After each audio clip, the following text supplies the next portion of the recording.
It's loading. Hey, everybody. Hey, Paul. Hey, Paul. Hey, Paul.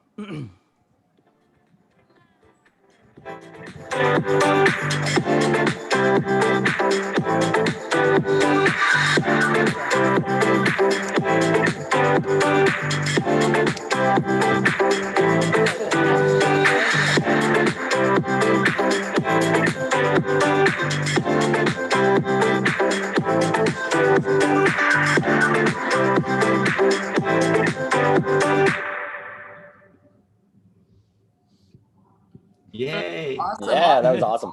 I want to keep dancing. Yeah, I like that dancing, guys. Well, welcome everyone. This is the Hemp Tours Live podcast, live recording. So thanks for joining us here on Facebook today. We've got, man, what a good looking crowd here, guys. We look great. It's going to be amazing. Really fun. So I'm your host, Leah Laxtons. I'm the co-founder of Higher Ed Hemp Tours, and we're on a mission to bring interactive hemp experiences to the world. Got my two co-hosts with me, co-founders here today. Captain Cannabis in the house, what's going on? Hey guys, great things are going on. This is going to be an awesome month for everyone. Love it. And our producer, Cynthia Morales. Hi, everyone. Hola. Happy Thursday. And Cynthia, you've got a special guest with you there today. You're not home today. You want to tell them where we are? Yes, we're at Greenbelt Botanicals today. I'm here with Yay. Hey. Hello, Hey, y'all. Master. Thanks for joining us. So excited. Thanks for joining us, Mindy. We're all masked up. We're out in public. This is, man, what a day to celebrate. And let me introduce to you the rest of this all-star lineup. I've got Andrew from the Farm Labs. What's up, Andrew? Not much, Leah. How are you? Excellent. And we've got Kevin from the Cannabinoid Connect podcast. Kevin in the house. What's going on, Kevin? Leah, I'm good. How you doing today? I'm on top of the world to have all y'all here. And then we've got the dynamic duo from GreenGo Delivery. We've got Paul and Michael in the house. What are you guys up to? Hi, guys. Just staying alive. Keeping it real, keeping it covered in hemp. Love it. Love it. Not in the car making deliveries. So that's kind of Somehow, yeah.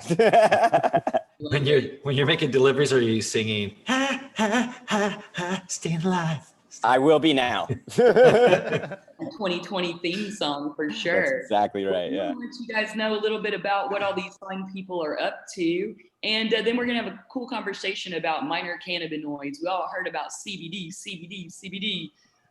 for many years now, but what else is on the horizon? How else is hemp changing the world? So I want to start with Mindy. Mindy, thank you so much for your hospitality, having us here over at Greenbelt Botanicals.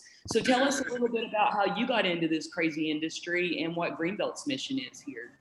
Yeah, of course. So first off, thanks for choosing us for your first venture outside. Hope you're feeling safe in that green room over there. Feel like you're centuries away, but yeah, I recently got into the industry. I've been studying biology and biochemistry for a little while now, and it kind of just fell onto my lap with marketing and advertising. They brought me on to help them with some stuff, and then ended up just recruiting me to be their GM instead, because I had too many ideas for them to take on. So they just said, you take it on and kick butt. So that's what's happening. We're just basically bringing in all new products, upgrading the current products that we do have, and trying to bring in as many local artists as we can, not just CBD or, the cannabinoids, but more so just everyone who has anything to do with being an entrepreneur in Austin. We want to be able to support them in any way possible. So combining all worlds, and it's been a blast. So we really appreciate you guys checking us out. Yeah, absolutely. Well, we love what you've done with the place. The pre-roll room is really amazing. And of course, 3 locations that you guys have to support the Austin community and all the brands out there as well. That's what I love. We were having a good conversation about Texas hemp. You guys have some Texas hemp in the building. So I think that's really, an important step to educating the consumers out there for sure. Yeah, absolutely. Awesome. Well, I want to start with you, Andrew, as well from Farm Labs. So tell us a little bit about the Farm Labs, what people may not know about you guys and what your mission is. Sure, I'll just give you the basic outline to start. We're a third-party analytical testing lab. Farm Labs is a multi-state chain of labs that service both hemp and marijuana outside of the state of Texas. In Texas, we've really kind of led the way on Delta-8 testing. As anyone knows who knows anything about testing Delta-8, it's problematic. And so, we are currently working on a white paper discussing just that. And so we hopefully have that out the next few months. We're just kind of trying to make sure this industry thrives and survives, because all of our success is key to the future of hemp in Texas. That's incredible. Yeah, it really is, Andrew. We appreciate you so much. And you had some experience really prior to Farm Labs as well. You've been in this industry for quite some time, right? I've been a lab director in the marijuana and hemp industry for the last 12 years. I've done everything from, extraction of every methodology of extraction all the way through post-product formulation, refinement. And the last 5 years prior to coming on board with Farm Labs, I've been vertically integrating farmers. That's amazing. Well, we appreciate the expertise that you're bringing to the state of Texas. And we had a great conversation on Delta-8 a couple of weeks ago on our Hemp Business Builder Inner Circle, the partner call. It was really informative. So appreciate what you guys are doing there. Now, Kevin, you're up in Dallas as well. Tell us a little bit about the Cannabinoid Connect podcast and what your mission is. Yeah, absolutely. Hey, and thanks, Leah, Daniel, and Cynthia for having me on today. I'm really excited. The Cannabinoid Connect podcast was started at the end of March during kind of the height of the pandemic when the lockdown started to take effect. And really the mission of the podcast is just to educate and inform the public regarding, the vast benefits of the plant, whether it's medicinal, economic, or environmental. So I've had multiple guests on from different disciplines in the industry, just kind of sharing their expertise and knowledge. And it's really with the intent of removing the stigma that's attached to the plant. For so long, a lot of people are just uninformed and they've just kind of heard that rhetoric. And so we just want to, get these smart people out and allow them to have a platform to talk and share all the great things that this industry and the plant does. And I know that y'all have been on higher ed hemp tours, and that was a fun conversation. So I encourage anybody watching or listening to this to check out that episode as well. Yeah, definitely. We had a blast being on with you. Highly recommend everyone to accept that guest invite if you get it from Kevin. Very professional and a great place to talk about not only your brand, but also what's going on in cannabis in Texas. Now, you had a pretty high profile guest on recently as well. Wasn't it one of our state representatives that you had on the show? Yes. Yeah. Texas Senator Nathan Johnson. Yeah.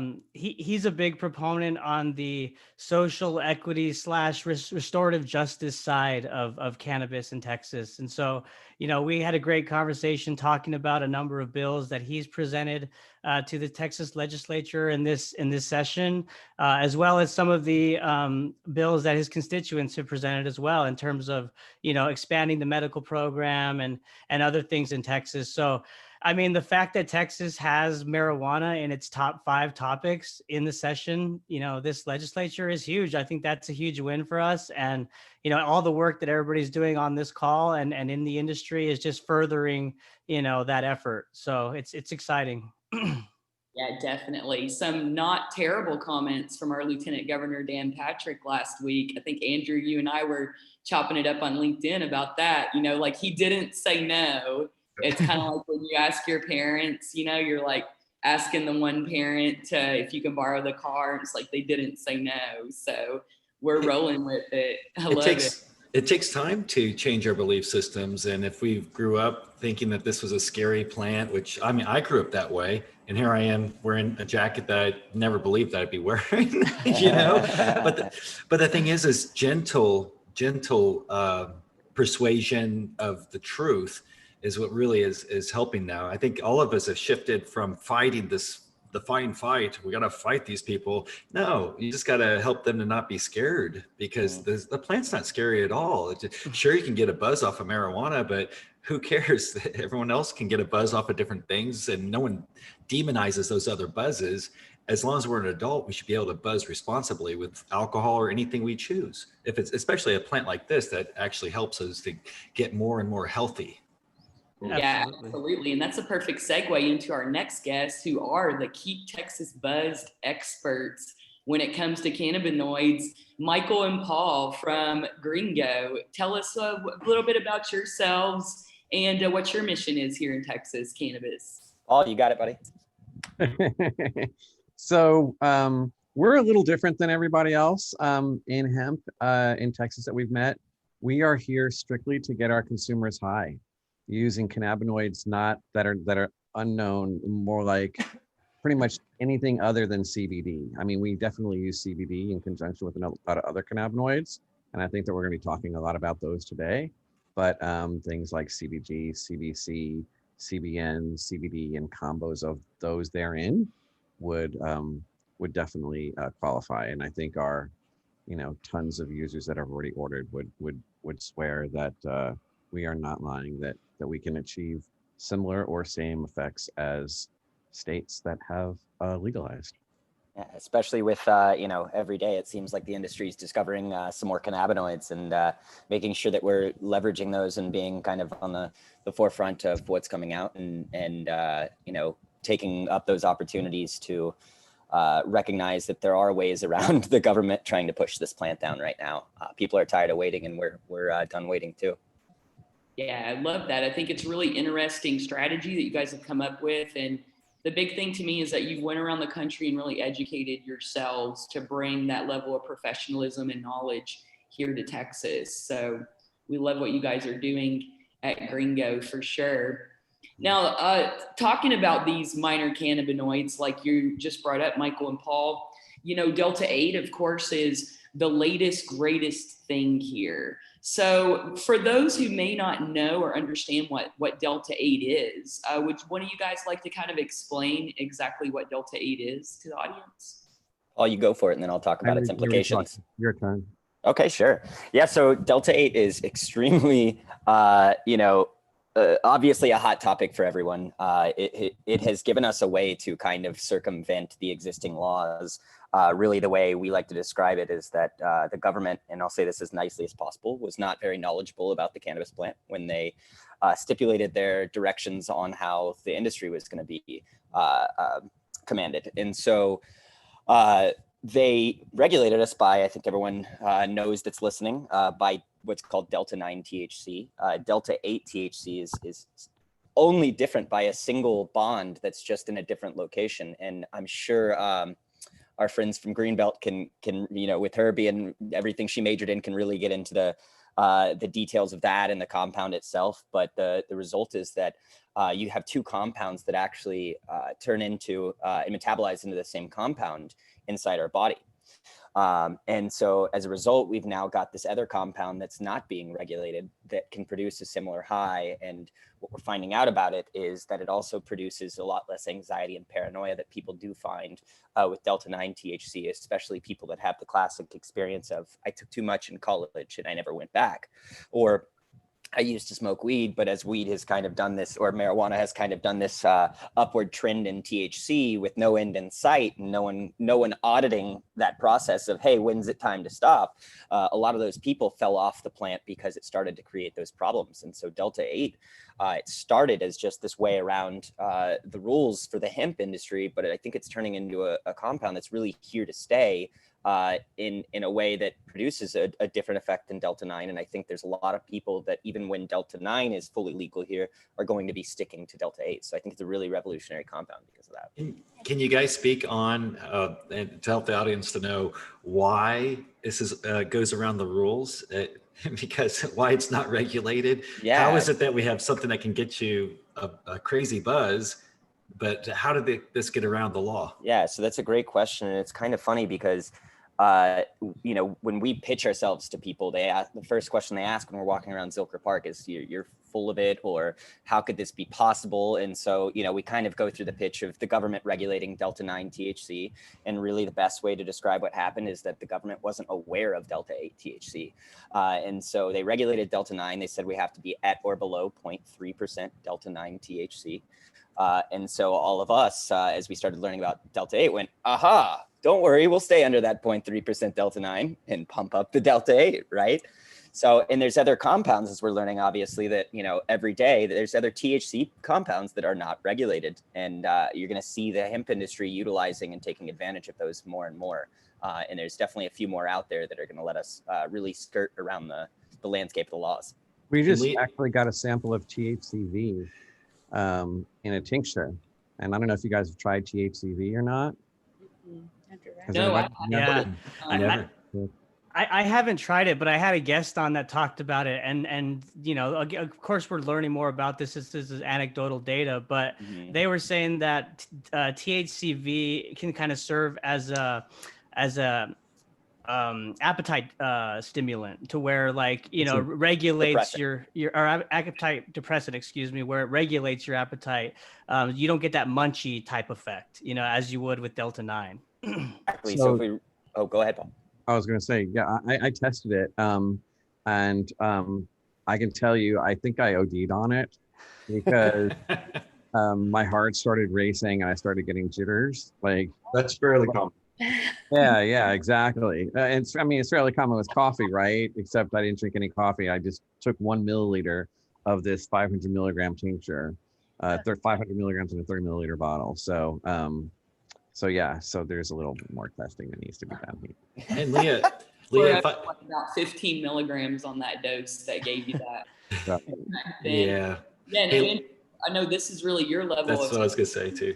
Yeah. So, can you tell us a little bit about your take on the legalities on Delta-8 and THCV and some of these other products, or any opinions on that? Obviously, we're not. And let's ask this question too. Is Andrew? Can you explain to the audience where it's derived? The Delta-8, where it's derived from? Yeah, it's so you walk through the whole process. You extract CBD. You have crude oil. You then refine the crude oil, turn it into distillate.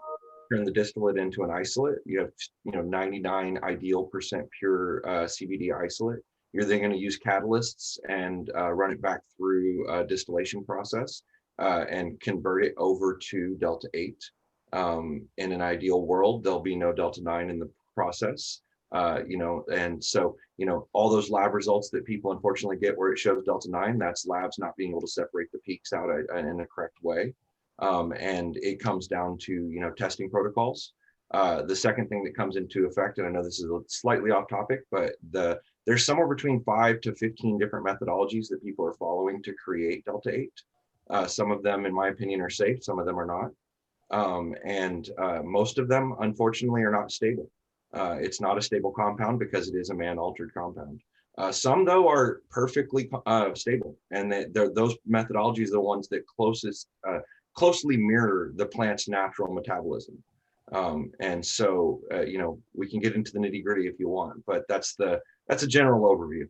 And a lot of the cannabinoids are that way. THCA degrades into Delta-9. Delta-9 degrades into CBN. It's more conversion than degradation. Degradation is a separate process where the cannabinoids themselves are breaking down. So yes, think of it more as, it's water till you add sugar, and then now it's sugar water, as opposed to it being the water's being boiled away.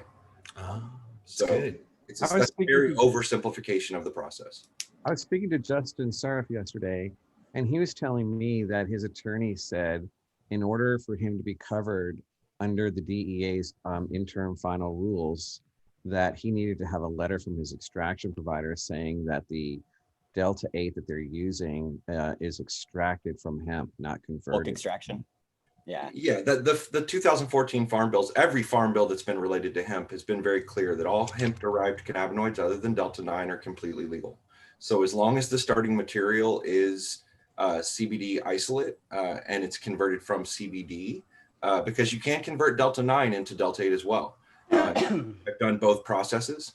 And so one of those dirty little insights is that, when you make isolate, one of the residual products that's left over is high potency Delta-9 THC, and that can be converted as well. So even some of these hemp producers who are producing isolate are converting Delta-9 into Delta-8 and making a sellable product, and that is not legal.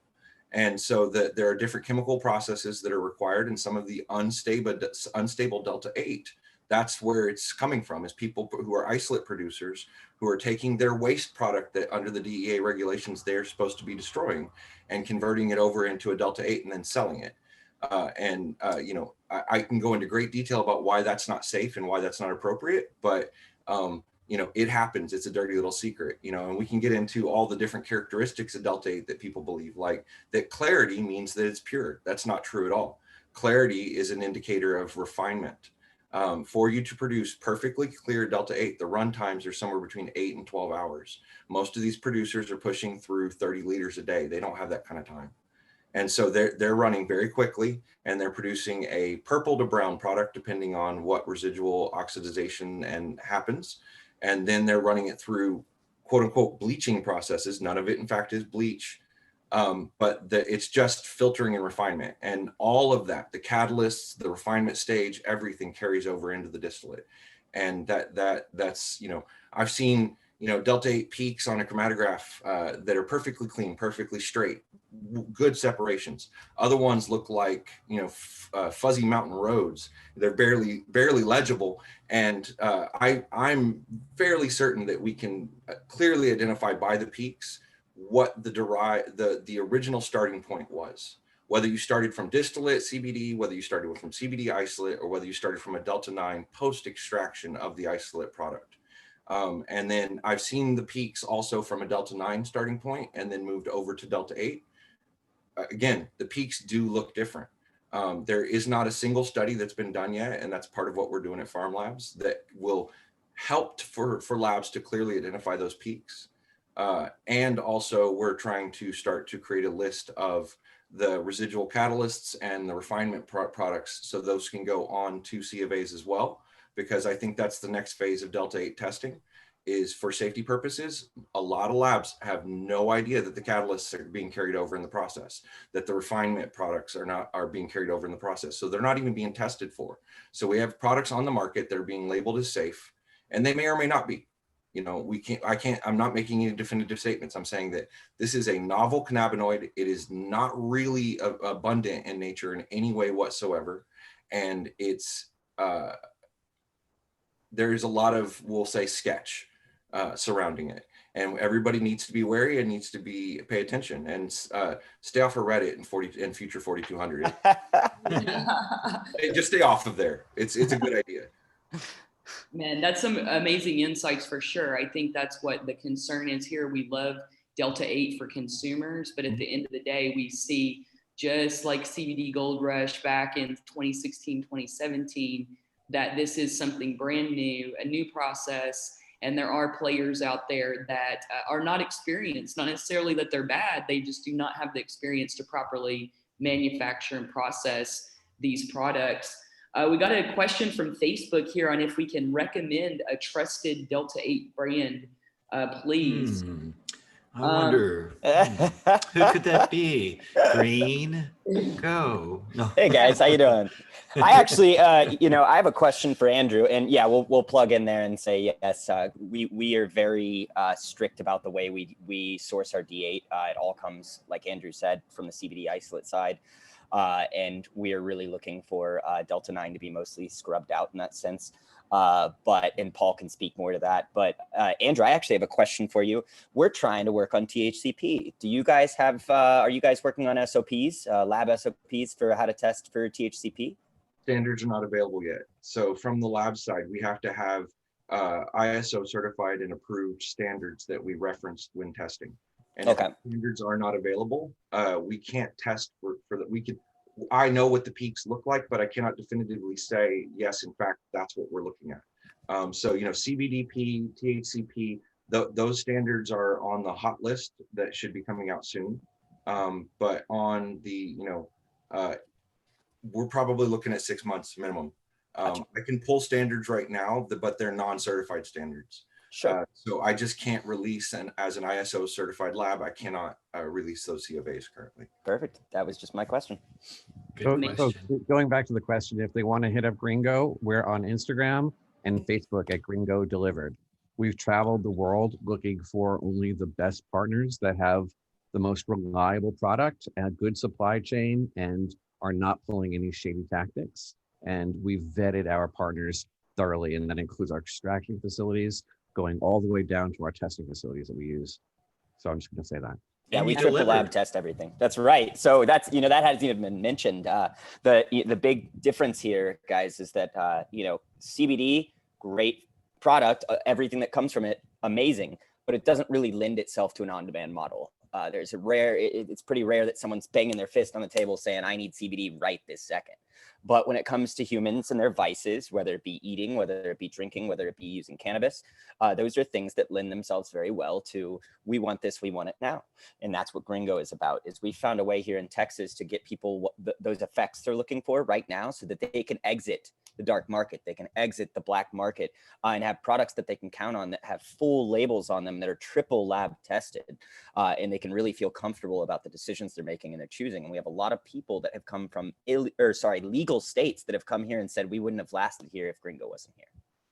That's amazing. And I think that, we've talked on this a little bit, I think a couple of weeks ago, but a lot of people are asking me, okay, who is this consumer that's buying Delta-8? And when you really break it down, it's like Texans want to be legally compliant. Like people don't want to break the law. Exactly, which is Right. cool. Found a way to do that through Delta-8, and that's why it's blown up so much. Because I think a lot of people are like, why in the world? Just like you can buy weed everywhere, say Travis County, right? Or it's Decrim or in Yeah, but Dallas. you don't know what you're getting. Yeah.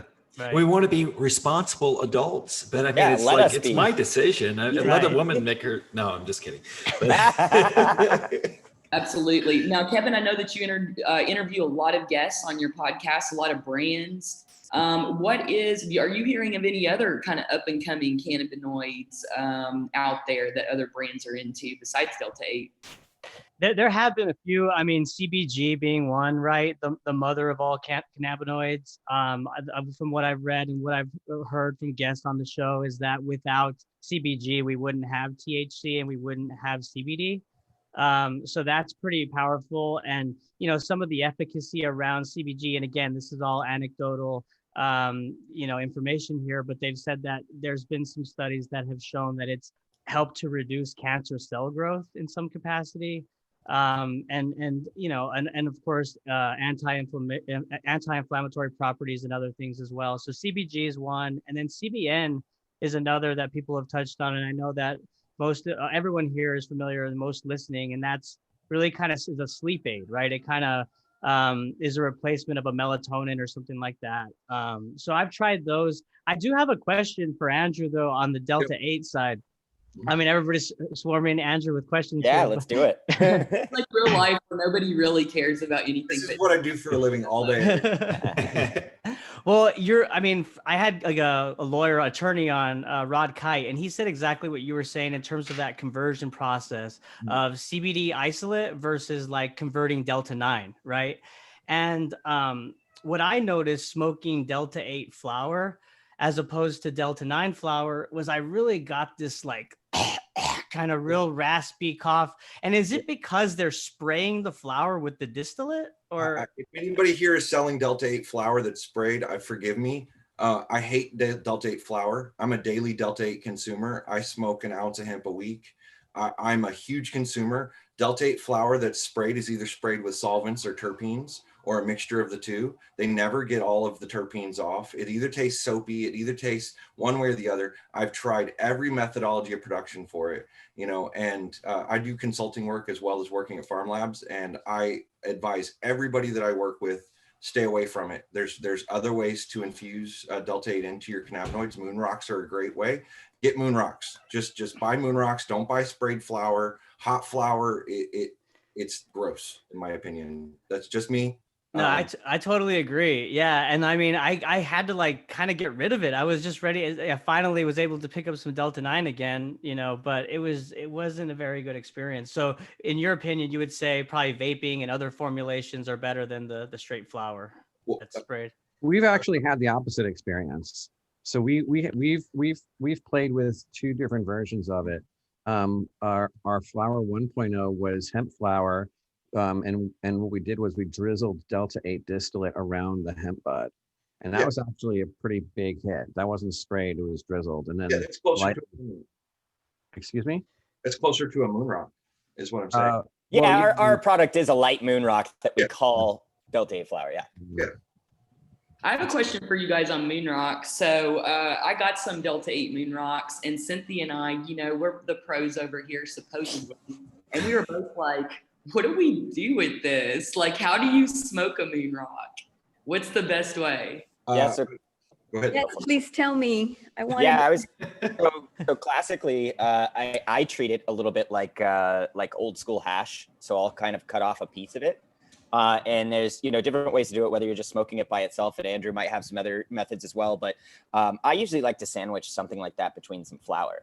Because generally, if you start to have concentrates like that, like especially old school hash, like Temple Ball hash or anything like that, it's gonna stay pretty lit. And so, we're not used to that with a regular bowl of flour. We're used to, lighting what we're using and then it goes out. So you need to be ready for your bowl to potentially continue burning. And you need to be Big for groups of people, right? Exactly. So, and I personally like to do something like that for bedtime, because that gives me that extra kind of sedative feeling I'm looking for. Coming over from using hash to go to bed, or like old school Temple Ball hash, this was a good solution for me. So I'm a hashishan, been smoking it most of my life. This is a traditional Indian Chillum from India. Wow. Awesome. I can stick an entire moon rock inside. That's awesome. You're gonna get a first-hand look right here, Cynthia. Look, he's gonna show you. I'm Yes, not gonna smoke please. it, but I'm just saying, like, old school large Chillum. I mean, I'm 6'6". It's as big as my hand. It's a good, 6 to 8 inches long. You're 6'6"? Yeah. Wow, that's awesome. Can't wait to meet you in person. Yeah. So the other way to smoke moon rocks is you put them inside a heavy duty Ziploc bag, stick it in the freezer for 3 to 4 hours, hit it with a hammer and break it into small pieces, keep it in the freezer from that point, and just pull out small pieces to put into the bowl. Oh. That's the two simple ways of doing it. Or you buy a traditional tobacco pipe that has a very large bowl on it. Put a very, very small amount of tobacco or hemp in the bottom of the bowl to absorb any of the dripping, and then put the moon rock in at the top, leaving an air gap between the two. Okay, and that allows for ease of smoking as well. Okay, so definitely recommend moon rock with another herb on it, not just straight up whole moon rock on the pipe. Put the other herb in the bottom to catch any of the dripping to keep the pipe from clogging. Oh, okay. The pipe will clog. The moon rock's going to drip. Oh. Amazing. And that's, so we got a couple of questions here from Facebook or comments. Christina from Nature's Joint down in the RGV down in Elsa says CBG for pneumonia. Very interesting. So some studies on that to look up. How do we get rid of the old pneumonia is what I want to know. Brandon asking about oxygen absorbers, and so Paul, I think we're commenting on that. Do you guys use oxygen absorbers in with your pre-rolls, or what do you use those for? So we use them in the warehouse for bulk flour, but we don't use them in the individual containers. I don't think because we keep them we're not storing them a very long time. Some dispensaries that we visited around the U.S. are storing their products for a long time, so they do use Bovita packs, for example. We really haven't made a decision one way or the other. Yeah, I like it on larger quantities. Obviously, Exactly. if you've got like a quarter or something like that, it's going to last you a month or whatever. But if you're buying a gram of flour, like it should not last you long enough to need that. And then Karen's asking, I've never seen a moon rock. What exactly is it? I wonder, Mindy, do you happen to have any moon rocks here in the store? Anybody We have any? haven't brought any on. We were talking about bringing them on, but we have these Comet rocks from Wild Seed that they gave us samples of. So, That has CBG on it. I don't know if these ones are CBG. No, this is CBD. Okay, cool. Wow. So yeah, and that's pretty much what it looks like. It really, to me, kind of, basically looks like a powdery bud that got like compressed down and then covered. Yes, yeah, they're really hard. Like petrified. So, yes. So Yeah, in old school, they'll actually be completely covered. It'll look like a chocolate, something that you put in your mouth and it's chocolate. But if you were to slice it open, you'd see, a bud in there, depending on, how it was designed as far as being like a small bud or a big bud. You might see, something different in there. But yeah, you've got a piece of bud in the middle. And so, yeah, from the outside, though, it just looks like maybe a piece of chocolate with For the sure. outside being. Is it white because of the trichomes? It's white because it's rolling. Isolate. Because of what? You can isolate.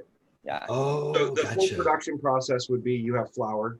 Flour is then fully infused either through submersion or through other impregnation methods. And then you pull it out, let it drain a little, roll it while it's still sticky in keef and isolate, or just keef and more with a more traditional moon rock. And there you go. There's other ways, you can have like a surface coated material that's usually called like an asteroid. So that's just surface coated. So if you were to break the moon rock open, it's going to have flour in the middle that's recognizable as flour. A true moon rock has full impregnation. Very And nice. what do you think is the tie with these words, the names of them, like an asteroid, a Yeah, I moon know, rock, comet. or comet? Marketing. Because you're blasting off. Because That's you're right. taking off. Yeah, I think that's really where the etymology is there. Andrew, you seem like you might know the. Well, there's a large community of the people that work in the marijuana industry on the the lab director side that we refer to ourselves as astronauts. That's awesome. They're traditional scientists, but we know a lot about science. We're very adventurous and we take a lot of risk. So we're astronauts. So it's a lot of the terminology, naming, things like that. It kind of extends out of that. That same time period is where you saw strains like Skywalker Kush and all the Stormtrooper, and we're nerds. That's ultimately what nerds. Yes. Love it. That's really cool because I almost thought about naming this episode like cannabis nerds or something. Yeah. Yes. Yeah. Cannabis enthusiasts are absolutely nerds. If it's not known, we're nerds.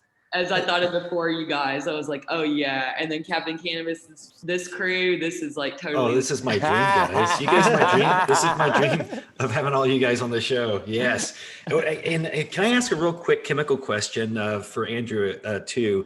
Is the process of making the Delta-8, and you're mentioning how safety, because we all want to be safe. But I was curious about the toluen. Is toluen? It's one of the catalysts that can be used to create the conversion. Is now, is that an enzyme, and do you know if that's a safe product for normal human consumption? Are you speaking about the toluene for the? Yes, yeah. Some people say that's for short, and that's me like slurring it out so that way no one knows whether I'm saying it right. Some people say toluene, some people say tomato. Yes. No, it's not safe. And D8 made with toluene should not be used for human consumption in my opinion. Oh wow! And see, so that's what the patent, because I was reading the patent on it. I'm aware. Yeah, let them have their patent. Yeah. I But think just because somebody figured out a way to do something with caustic solvents doesn't mean it should be done that way. And the reason why too is what temperature does toluene, that's a short version in the white paper that I'm reading. But now the thing is what people don't realize is that, when you're doing any of these extractions or one passes and things like that, everything evaporates at a specific temperature. And so that's the reason why sometimes things can be dangerous, because if they're using a certain compound that doesn't evaporate, well, it's still inside the product when you're selling it. Yes, and that's what I mean by carryover. Yeah, and that's why lab testing is so important. And for you guys that are cannabis curious, the consumers out there, here in the state of Texas, it is required by dishes full panel lab tests. And a full panel basically means they're testing the cannabinoid profile for heavy metals and for like additional Pesticides. Mycotoxins. mycotoxins. So this is really important, but yet when I roll around to, some of the spots in the state, I still don't see that being done. A lot. So we've got to get on board there as a consumer. Just make sure that you're buying those products that have this full panel, because like Andrew said, it's really important because we need to know what's in the end product, A lot of what's people- carried through in the process. If I can add to that, also the C of A that's presented showing the full panel needs to have QR codes associated with the lab attached to it. And you need to, as a consumer, confirm with the lab using the QR code that lab's web address is associated with that lab. There's a lot of fake COAs out there. my There's God. too much money to be made. And there's a lot of companies, you know, I've seen everything from Sharpie edits on COAs all the way through to fake web addresses. So, you know, Sharpies. yeah. You sent Yeah. white out. No effort. Zero effort.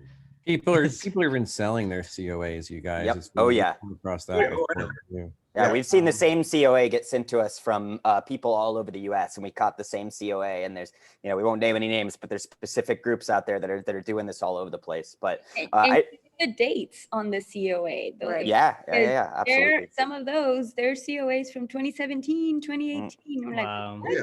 Wow. was there even COAs that day? Back in They should have used a Sharpie. Just to clarify something for anybody that's listening, that you know, there's one kind of thing we haven't talked about, which is, you know, is D8 natural?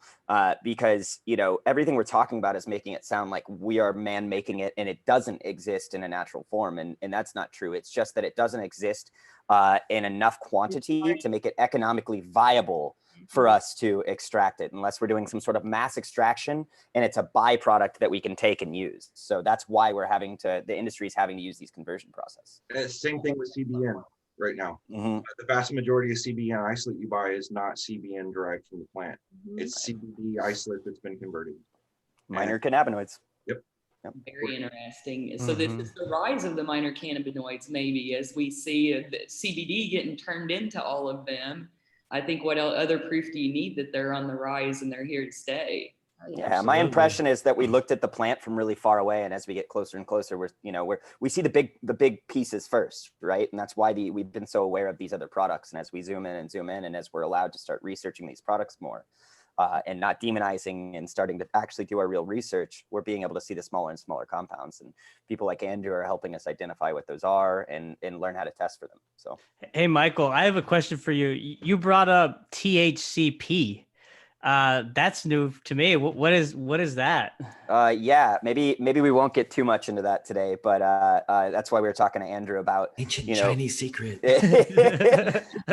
yeah, it's just, I mean, every day it's so important that we're all keeping an eye out for what's coming up new. You guys all saw the D8 wave, right? So, you know, those waves are going to continue to come as we discover more and more cannabinoids, right? So it's important that we're just paying attention to what's new so we can be ahead of the curve. And most importantly, ahead of the curve in all these ways that Andrew's talking about, making sure we're doing it the right way, making sure we're doing it the healthy way. Because the first time someone does it, it's probably not the right way, right?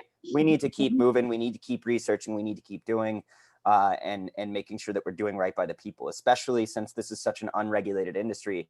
It becomes our responsibility to be looking out for the customers. Right.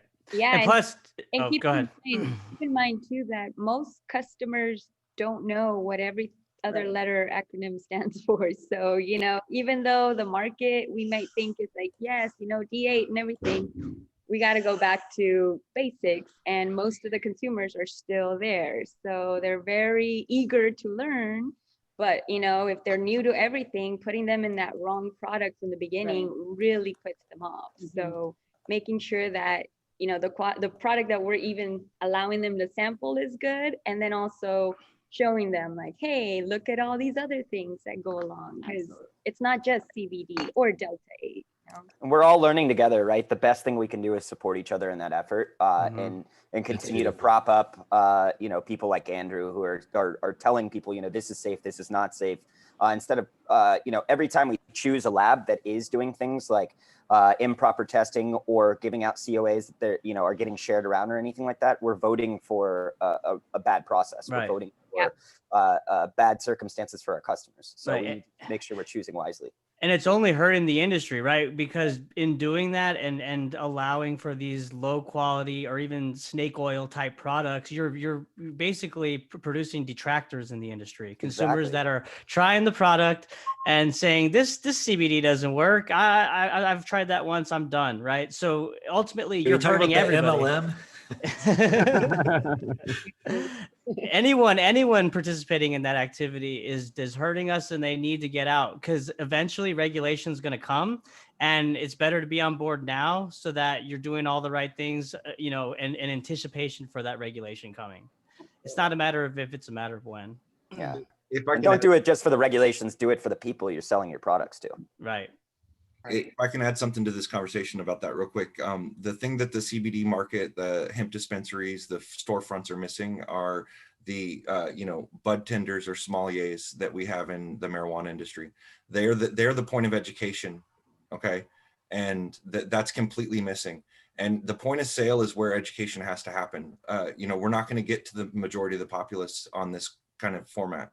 And we have to educate the industry professionals, and then the industry professionals have to be the one at point of sale educating the people. And that's severely lacking in this industry right now. So that's why that's a big thing at GreenGo. We actually started this company with a big education presence. The people who deliver for us, we call them mobile bud tenders. And the reason is we actually have designated time for them to stay with the customer and talk through the knowledge that they need to know. We very much have the idea that if we can, lead a horse to water sort of analogy, that if we can show people how to read COAs, if we can show them what sorts of things to work out for, that they're going to come and choose the right products on their own. And we're helping these better companies really stand up and cover the market and make this a safer place for everybody. And you're also helping them advertise for you later on, because they're probably gonna, they have this knowledge, they learn it, they want to share it. The problem That's the now beautiful is that- byproduct. Exactly. Word of mouth is the best recommendation that you can get. And so making sure that we're giving them the right information to pass on is definitely key. So good job, y'all. Yeah, and that's honestly, that was a huge draw for us to join Hemp Tours and give that option for all of our employees to learn more through you guys, just even through these types of meetings, and then through your dashboard. It's been really, really great for us. And we just had a company meeting the other day, and I wanted to let our employees know, like, we have no problem if you ever want to get your license in anything, which I obviously highly recommend, that we'll pay for it, and we'll make sure that we're getting the proper education to everybody. Because what's the point of having, these people representing something they don't even understand? It just doesn't make sense, and it's unsafe. So and continuing education in any industry is necessary. I mean, every industry, that's how it is especially in the here. medical industry, and we're a part of the medical industry now. Exactly. So why wouldn't we have to continue the licensing? So, Yeah. So we appreciate it. Just as Michael says, we have to lead these horses to water, but we also have to teach them how to drink. And walk on 4 legs and all sorts of It's very true. That was a big inspiration for the program, was just seeing that it's difficult to scale and keep. One of the hardest things about scaling is empowering the right leaders inside your organization. So once you find those leaders, you can't just leave it there. You also have to empower them through education. And there are some great courses out there. Leafly has a decent program. And then the Trichome Institute, I really like their interpreter program. Green Flower Media just dropped the Ganjier program, which, 3 grand. Oh, it sounds French, no? Well, it's a Ganjier. That would be good for like the owner of the company, and whereas I think Interpreter is a much easier price point for your whole staff to go through, and that's some great training as well. Do you guys have any other courses that you recommend? So Green Flower Media has a CBD course that pretty much covers the gamut of the hemp industry, not just CBD. That's awesome. And if you're, go ahead, Michael. No, if you're also interested, we have a doctor we work with who's moved over 2,000 of his patients from opioids to cannabis up in New York. And Paul, correct me if I'm wrong, but I believe his book, it's Dr. Adam Abodili. And if you're more interested in the science side of things or understanding the endocannabinoid system, he speaks about all these things in depth. And his book is A Surgeon's Guide to Cannabis. Paul, am I saying the title right? A surgeon's perspective on the science Perspective. and truth of cannabis. Yeah. But it's not a scary book. It's more like what are those yellow and blue? For dummies. Yeah, those, Yeah. yeah, it's like a cannabis for dummies type thing because it's really easy to read and it's really easy to understand. That's awesome. And don't forget, everyone, that the Hemp Tours their training program is the Hemp Business Builder program. That's a good one too. On the retail side and brand building, but also information for your employees as well there. So we've got one last question, and then we're going to let everybody know how they can find you guys. This hour has flown by. It was an absolute blast. Wes wants to know, when will federal legalization happen? In the 2 or 3 days. Hopefully tomorrow. Obviously with what happened yesterday, new administration, everybody's very hopeful. I read recently some interesting stuff on the investing side of cannabis. Basically, they think the MORE Act is still going to be a couple years out, but that there's some other legislation that will probably pass that will make banking, those sort of issues go away by like third quarter of this year, is what some of the industry experts think. Anybody else want to weigh in on their comments? Of course, we're looking in the crystal ball here, but yeah. I read an article from Marijuana Moment. I think it was published today, where they talked about Biden administration looking at descheduling or moving the Schedule 1 to a Schedule 3 listing, which in hindsight wouldn't really do much, because you could still, persecute people for cannabis related crimes.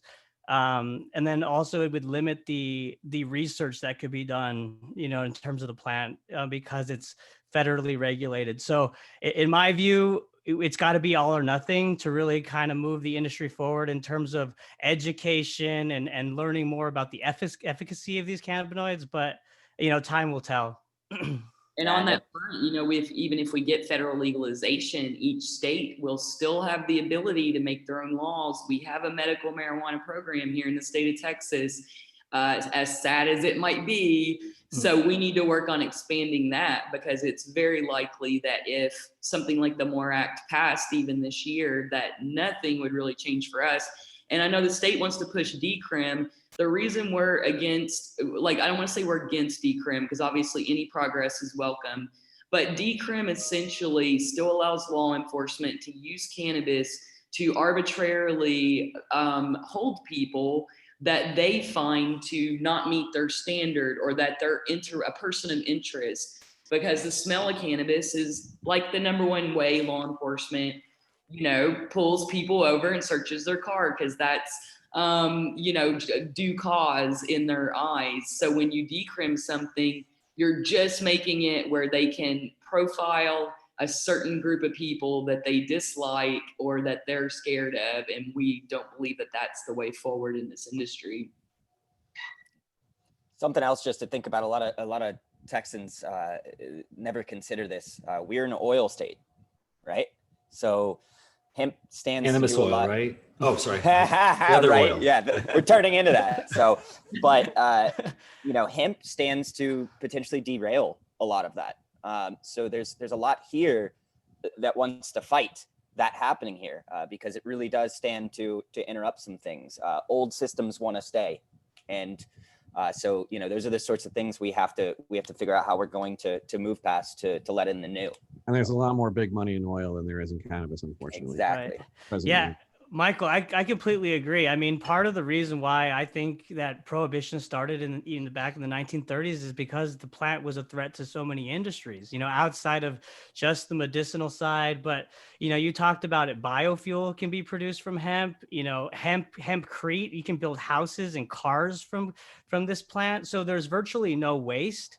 So you're right in the sense that these legacy industries are threatened, and there's that hesitation. But you guys touched on it earlier. Education is really the key. And the more that people understand the value of the plant, regardless if they want to be around it or have it, it's important, because it can really move us as a human race forward, And when you head that off at the pass by, if this is the truth, I mean, what you're saying there, Michael, is from what I'm hearing, is that there could be a concern about how oil could feel threatened by this plant. Well, we need to head that off at the pass. That means that several of us, especially if any of us or anyone watching the show has friends within the oil business, some billionaire friends, we really need to go and talk to them, educate them, help them to understand that the plant's not a threat. And could you please give us some money to help this thing grow? No, really, could you please give us some money? If I can change your perspective, I know for a fact that Big Oil's not afraid of cannabis. They're positioning themselves to control hemp production. Yeah, they want Which- to. Interesting. Yeah, and that Big Pharma is not afraid of cannabis. That's a myth. They're positioning themselves to control it. The perception that that they're this big boogeyman that's spending all this money to keep it down. They're spending a little bit of money to slow it down so that they can take it. Yeah. Very interesting. Yeah, and that makes perfect sense. Slowing it down to make sure that they're aligned and ready to do something like that. So Amazing, guys. Well, thank you so much for these valuable insights. It looks like everybody on Facebook loved it. Give a little heart if you loved these guys and their viewpoints, and Mindy, of course, as well.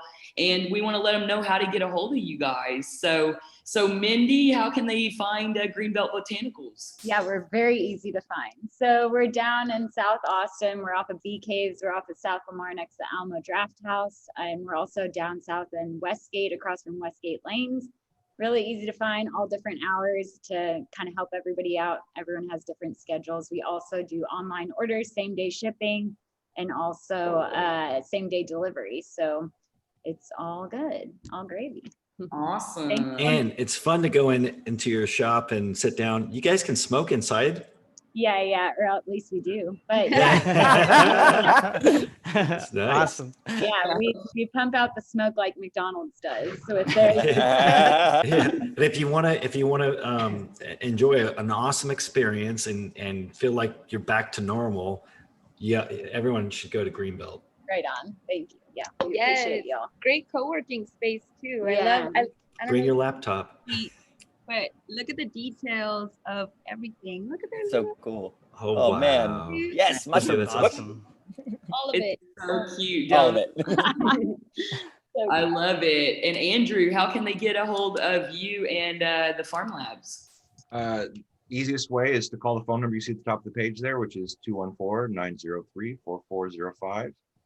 You can also reach me directly at andrew@texas.pharmlabs.com.